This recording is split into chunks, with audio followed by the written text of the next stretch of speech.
artist. Why do you people keep going back to the well of Candace Owens? The don't deliver. The has not delivered. She's always like, I got receipts. Where are the receipts, bitch? What makes you happy, Candace Owens? You're a mother of small children. You seem miserable. And you seem more... The internet is in absolute disbelief tonight because everything we thought we knew about Candace Owens has just been blown apart for years. She's been called fearless, outspoken, and brutally honest. She's been the lightning rod of controversy, the woman who would say what no one else dared to say. But what if that boldness was all a performance? What if the real Candace Owens has been hiding behind a carefully crafted mask, one that's now crumbling before our eyes? Because right now, a wave of leaks, interviews, and insider testimonies have revealed a side of Candace that nobody saw coming. And the truth, the real truth, might just destroy the entire persona she's built her empire on. It all started quietly.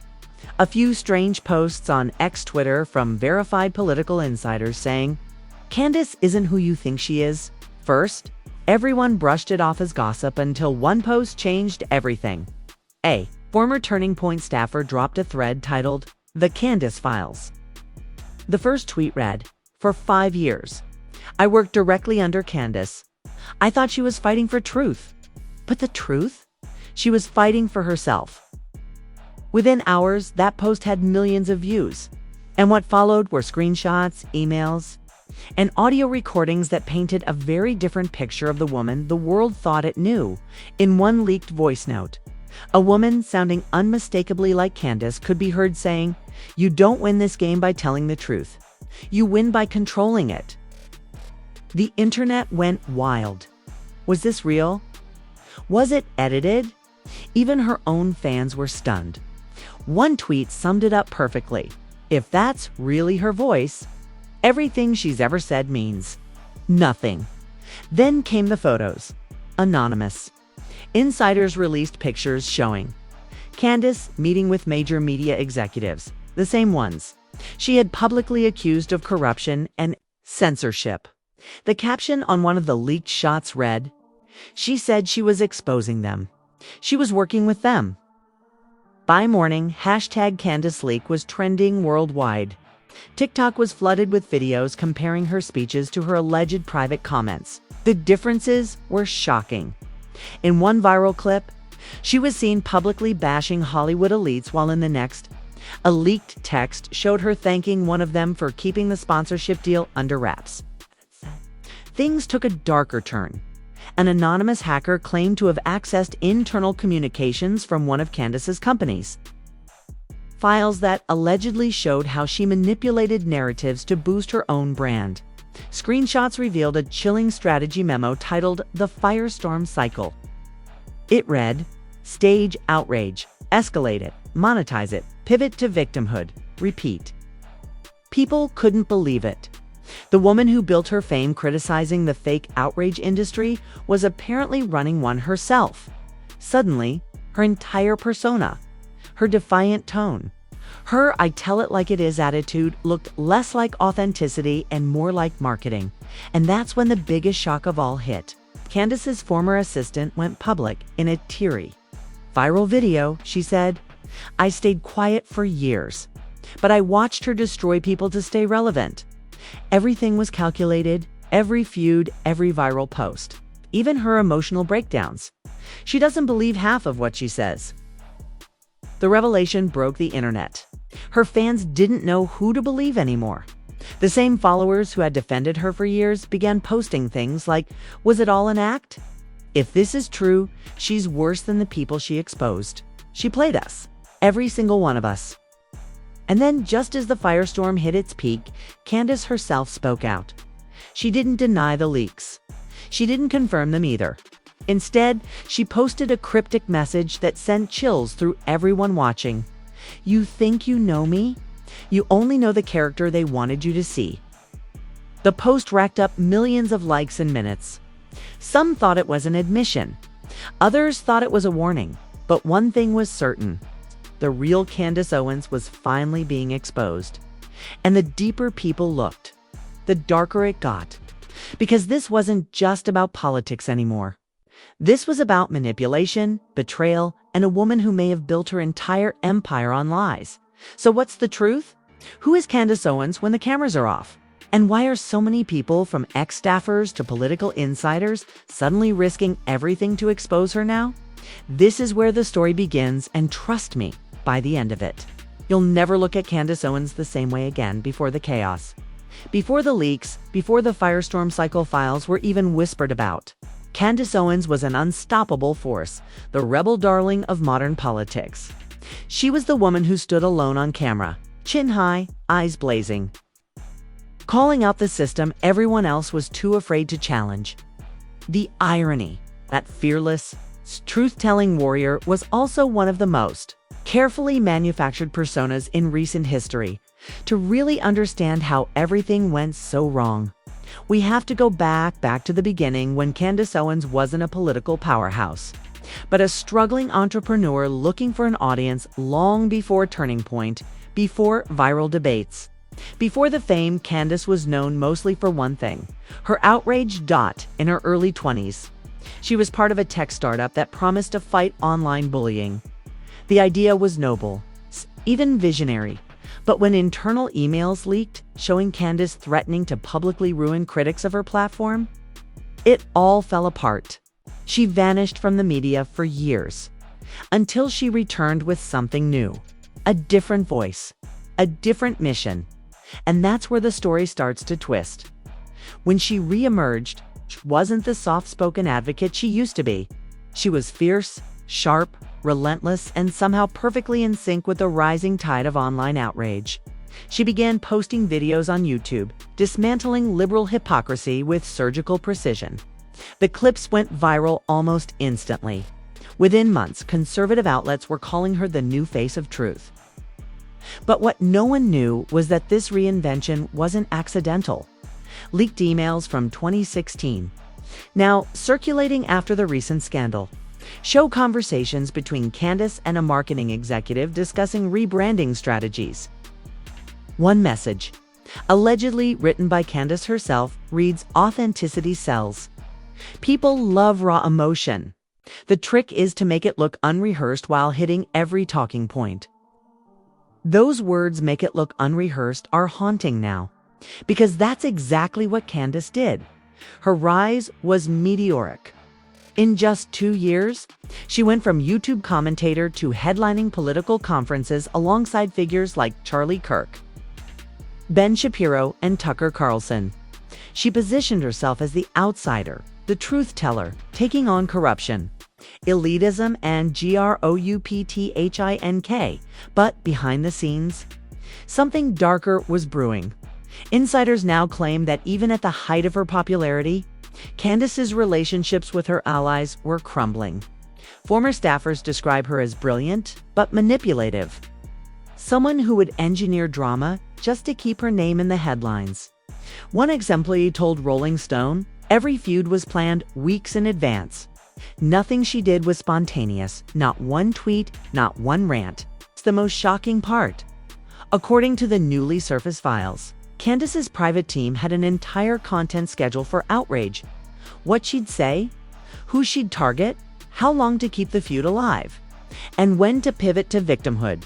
A document titled Cycle 7, Controlled Chaos, reportedly outlined one of her biggest controversies, a feud with a fellow conservative pundit that played out in real time on social media.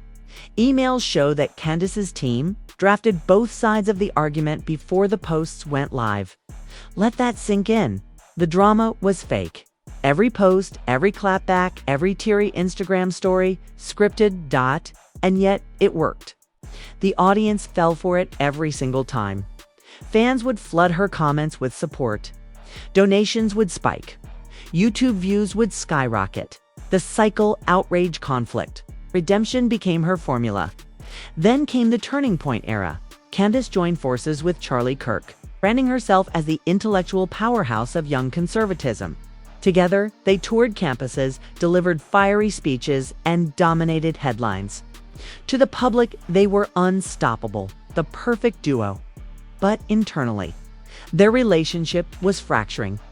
Leaked text messages between Candace and a Turning Point insider reveal she was already planning her next move. In one exchange, she allegedly said, "Charlie's useful, but this can't be his show forever. People listen to me now. When I go solo, I take the audience with me." Within months, Candace's solo career exploded. She launched her podcast, signed a book deal, and began aligning herself with celebrities, billionaires, and politicians. Her name became synonymous with fearless truth-telling, but the truth was starting to look like strategy. Another email? From a sponsor Candace privately thanked. Reads, "Your controversy sales are impressive. Every time your name trends, our numbers double. That's when she began leaning harder into extremity. When the backlash grew, she didn't retreat, she amplified it. Each scandal seemed almost designed to push her further into the spotlight. And with every viral headline, her power and ego grew. But those close to her noticed something else: paranoia. According to one former producer, Candace began insisting that all staff turn over their phones before meetings. She spoke often about traitors, claiming unnamed people were collecting dirt on her. Another insider recalls her saying, "If I ever go down, I'm taking everyone with me."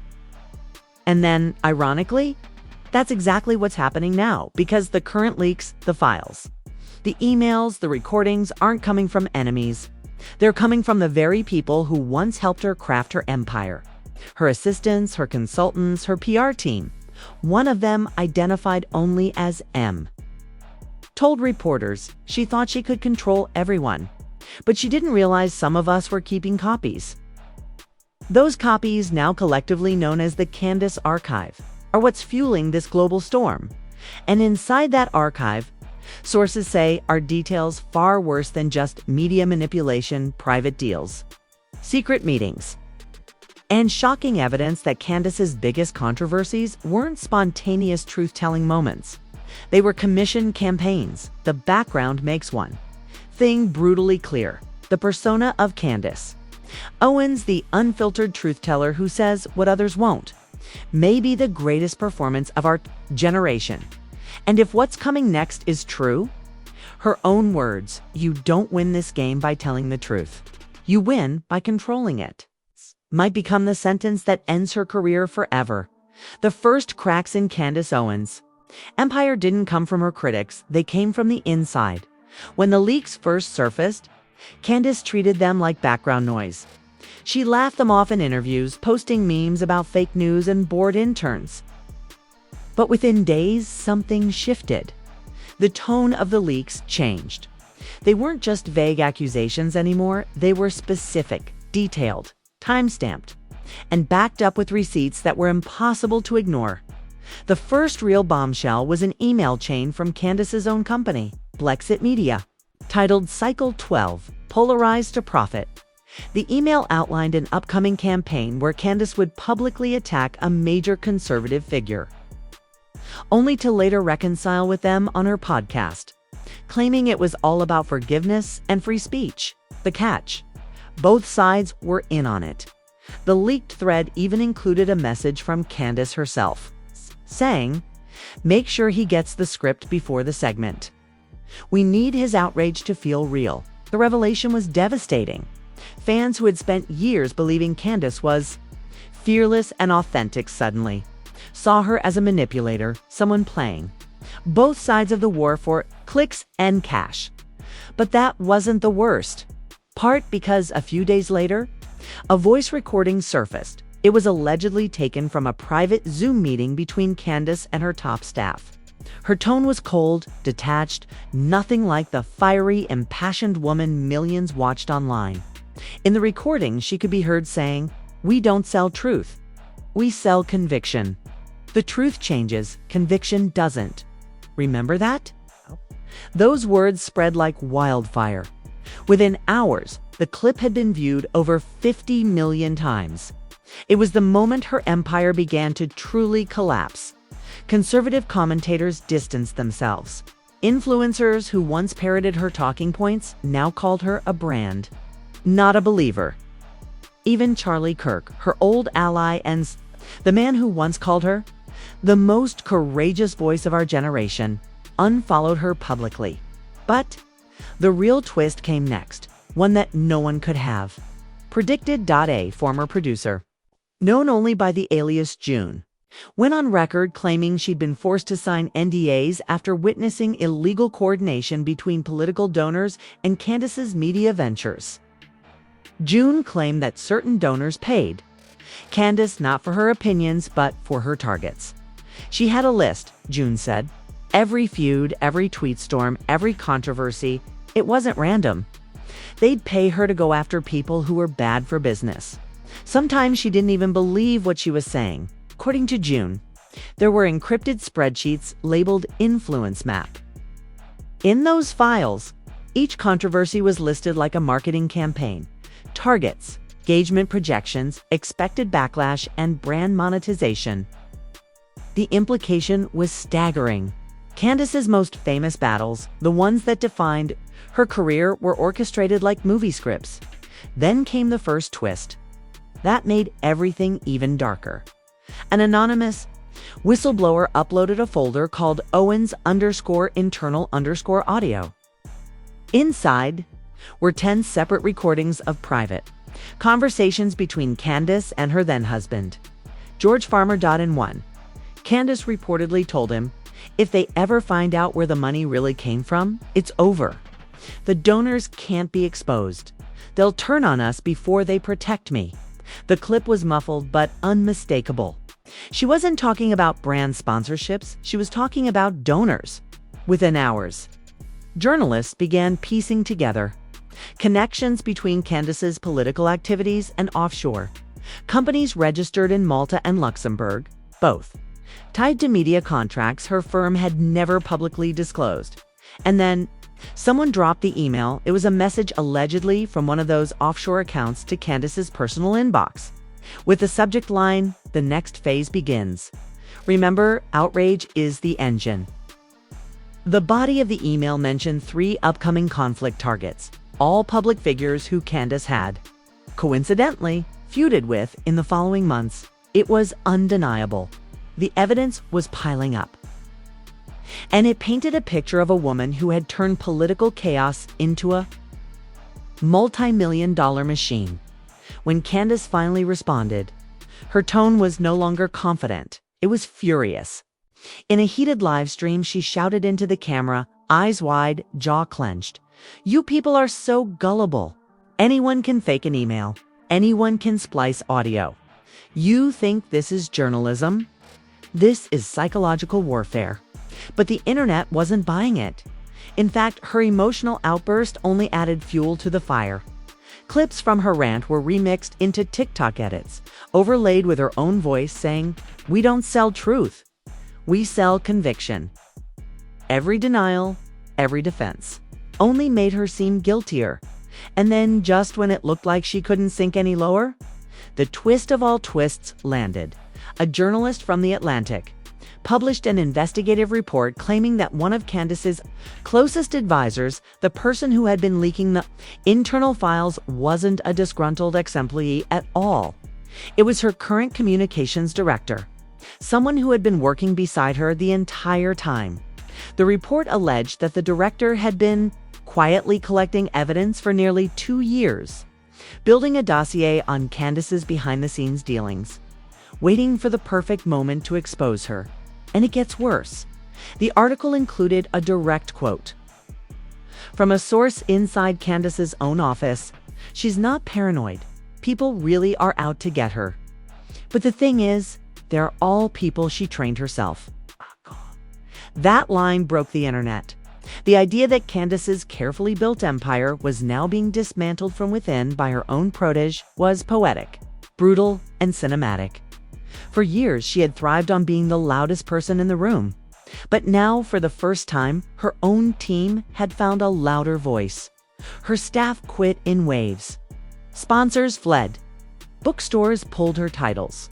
Podcast networks removed her episodes, and as Candace sat in front of a blank camera one final time, her once commanding voice trembled as she whispered, "I built this world, and now it's eating me alive."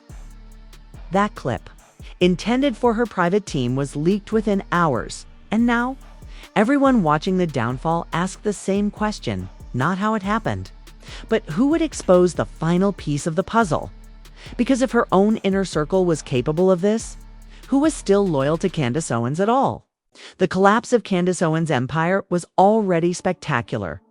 A firestorm of betrayal, recordings, and leaked messages that left her public image in ruins.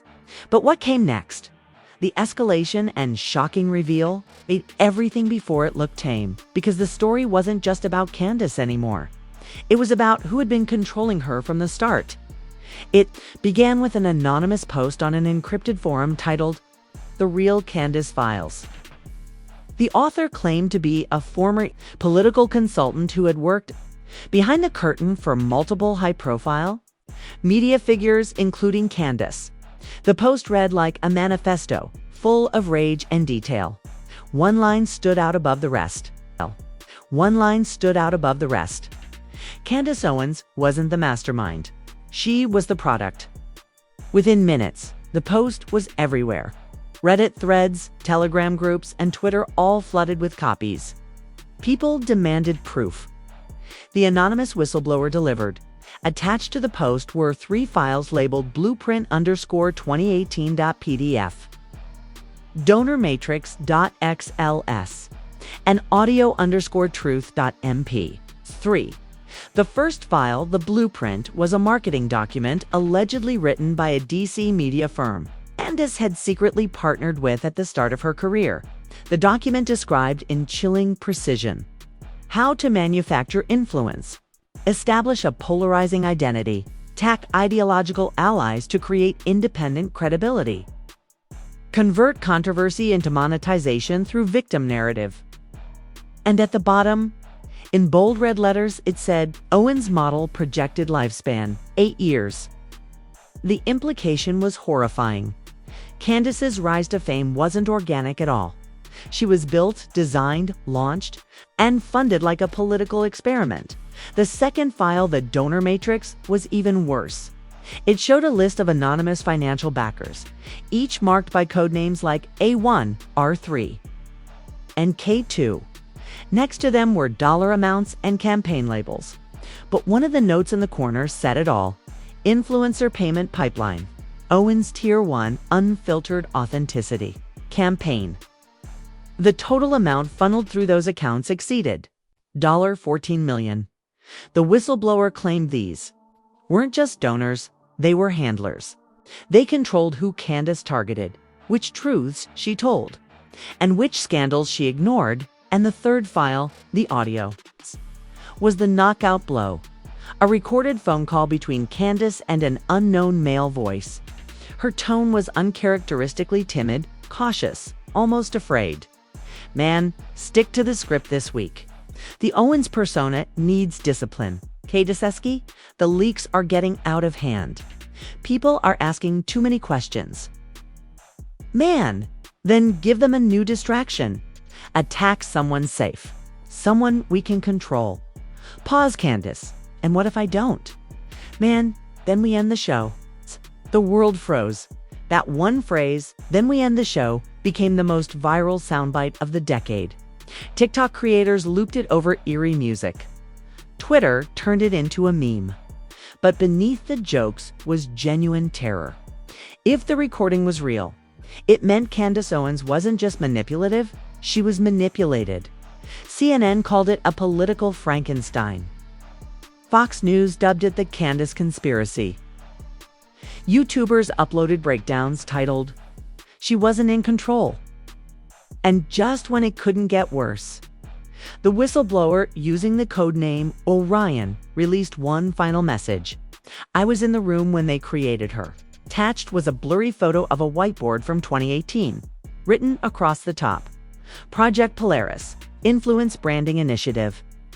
Underneath, a list of names, journalists, politicians, influencers, all connected by arrows. Candace's name sat dead center, circled in red. That's when everyone realized the full horror. Candace wasn't the only one. According to Orion, there were 5 others. 5 public figures built using the same blueprint. Their names were redacted. but initials were listed MBDR, JWCK, and EK. Fans immediately connected the dots. Michelle, Drake, Jaguar Wright, Charlie Kirk, Erica Kirk. The revelation detonated the internet. Was Project Polaris real? Were all these seemingly unrelated scandals actually part of a single massive manipulation network? As people scrambled for answers, Candace resurfaced for the first time in weeks in a dark, shaky video recorded on what looked like a burner phone. Her face was pale, her voice low. "You think I'm evil," she said. "You think I did this to you? But I'm telling you, I wasn't the one pulling the strings. They built me. Then they turned on me when I stopped playing the part." The leaks. They're not fake. They're warnings. The video went offline 20 minutes later. Her team denied it immediately, claiming her account had been hacked. But the background in the clip matched an Airbnb Candace had rented just 2 days earlier. Fans confirmed it through reverse image searches. Then, another strange post appeared on the same forum where Orion had posted before. This time, the message was signed. She told the truth. Now she's next. And attached to it was a new file, Owens_termination.docx. The file contained a single line of text. Deactivation approved Arwunan Shuyeshutire, October 17, 2025. People screamed online. Was it a threat? A warning? A date for something catastrophic? Every social feed filled with panic. Twitter trended with hashtag DEACTIVATION Day. TikTok creators filmed videos in tears, saying if she disappears that day, we'll know this was all real. The public was now convinced that Candace Owens wasn't just a manipulator. She was also a victim trapped inside the very system she helped build. And in the background, one chilling question loomed. If she didn't create the lies, who did? Because if Project Polaris is real, then somewhere out there, the architects of this entire web are still watching, still controlling, still waiting for October 17th. And if the date on that file means what people think it means, the world may only have days before the deactivation happens. The morning after Project Polaris broke, the world woke up in panic. The phrase "they built her" had taken over the internet. Major outlets were fighting for airtime, every news anchor talking over the other. Every pundit trying to sound like they had seen it coming. Nobody had. The public and industry reactions to the Candace Owens revelation were not just loud, they were hysterical. On X, the hashtag Project Polaris passed 2 billion impressions in a single day. TikTok flooded with conspiracy videos. Some users posted charts mapping out how Candace's public feuds had coincided with sudden political shifts. Others overlaid her speeches with leaked sound bites of the voice telling her to stick to the script. The videos hit tens of millions of views within hours. In one viral clip, a political analyst broke down the whistleblower's timeline, comparing the Polaris blueprint to historical psychological operations. His chilling conclusion: if these documents are genuine, it wasn't a media scandal, it was a social engineering experiment. But the internet wasn't just theorizing, it was grieving. People who had followed Candace for years, defended her, quoted her, wore her merch, felt betrayed. One viral tweet summed up the mood perfectly. "We didn't just lose a commentator, we lost a mirror. They made us believe we were thinking freely when we were following a script." The celebrity reactions were explosive. Rapper Meek Mill tweeted, "So the outrage was the product. Makes sense? We've been played." Erykah Badu posted a cryptic message. "Some of us knew." The song was written before the singer. Even Kanye West, who had publicly clashed and aligned with Candace at different times, dropped a midnight post saying, "They tried the same thing with me. I broke the machine before it broke me." It was chaos. Every major name had an opinion, and every opinion added fuel to the fire. Mainstream networks tried to get control of the narrative, but their coverage only made it worse. CNN aired a 90-minute special titled "Who Built Candace Owens?" Fox News countered with "The Puppet and the Puppeteers." Independent journalists started their own investigations, cross-referencing donor lists, foundation records, and media contracts. What they found made the scandal even uglier. A former Turning Point accountant leaked a spreadsheet showing consulting payments funneled to shell companies matching the donor codes from the Polaris files. Another insider provided Slack messages from Candace's old team where staff discussed narrative testing. One message read, "The boss wants a trial run. Let's see how the outrage algorithm reacts." It wasn't just political anymore, it was psychological.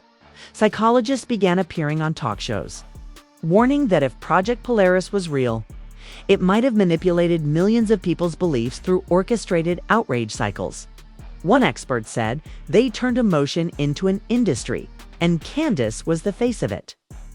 Meanwhile, the tech industry went into lockdown. Social media companies denied involvement.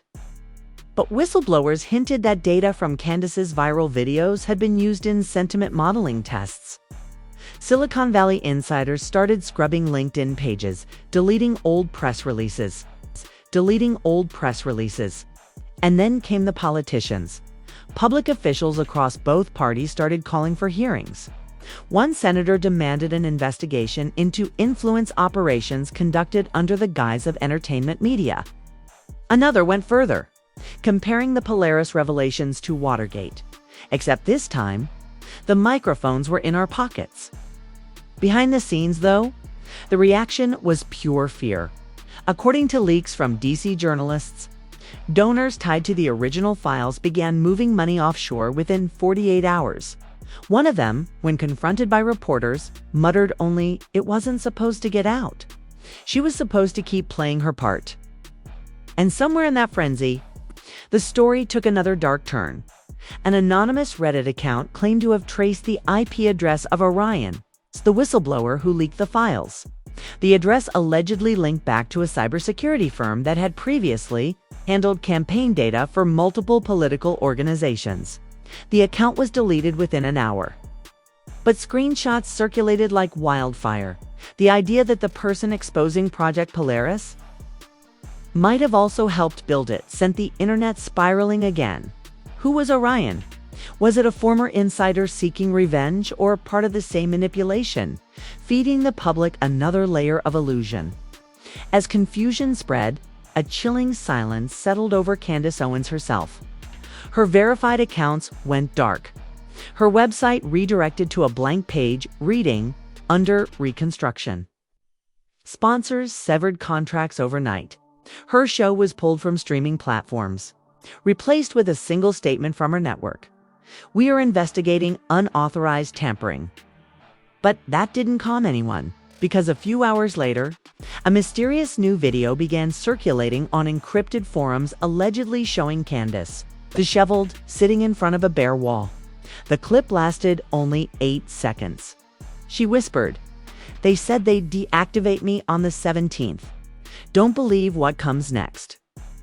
Then the screen went black dot.